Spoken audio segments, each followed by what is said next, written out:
खासलेले या सिन्नर शहरातील नागरिक बंधू, आमच्या खूप मोठ्या संख्येने उपस्थित असलेल्या महिला भगिनी आणि माझ्या सहकारी मित्रांनो, गेले 8-10 दिवस या ठिकाणी इकडे निवडणूक प्रचाराची मोहीम सुरू होती आणि मलाही महाराष्ट्रभर या ठिकाणी फिरायला दौरे या ठिकाणी दिलेले होते। राज्याचा मंत्री असल्यामुळे आता पूर्वी जरा सिन्नर शहरामध्ये प्रत्येक गल्ली बोळामध्ये मी फिरत होतो, पण आता फिरणं मला शक्य होणार नाही, म्हणून श्रीमतीने ती जागा घेतली आणि ती पण आज सर्व आपल्या राष्ट्रवादी काँग्रेसच्या उमेदवारांच्या बरोबर फिरत होती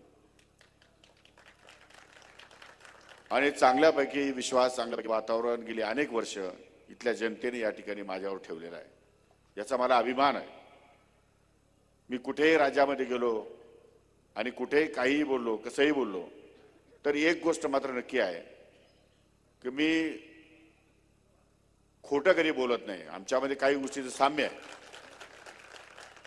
मला खोटं बोलता येत नाही आणि लोकांचा विश्वासघात करत नाही। कालच्याही निवडणुकीमध्ये नगराध्यक्षपदाची उमेदवारी करत असताना आमचे कृष्णा कासार, राजाभाऊ चव्हाणके, विठ्ठलराजे उगले, नामदेव लोंढे अनेक सगळे लोक इच्छुक होते।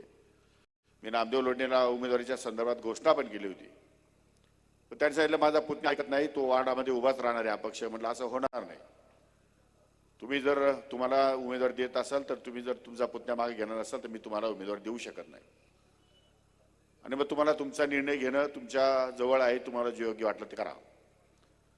त्यांनी उमेदवारी केली, शिवसेनेने त्यांना उमेदवारी दिली, माझं त्या बाबतीत काही दुमत नाही, तो त्यांचा प्रश्न आहे, त्यांचा अधिकार आहे, लोकशाही मार्गाने त्यांनी तो करावा। पण विठ्ठलराजेला उमेदवारी दिल्यानंतर किंवा इतर ठिकाणी नगरसेवकांच्या उमेदवाऱ्या जाहीर झाल्यानंतर अनेक आमच्या सहकारी बांधवांनी या ठिकाणी माघारी घेतली आणि अतिशय मोठ्या मनाने या संपूर्ण उमेदवाराच्या प्रचाराला सिन्नर शहरामध्ये या ठिकाणी सुरुवात केली। त्यामुळे एक चांगलं वातावरण या सिन्नर शहरामध्ये उभं राहिलं। आता ठीक आहे, राजकीय जीवनामध्ये अनेक लोक येतात, अनेक लोक येतील, प्रचार सभा होतात, प्रचार सभा होतील।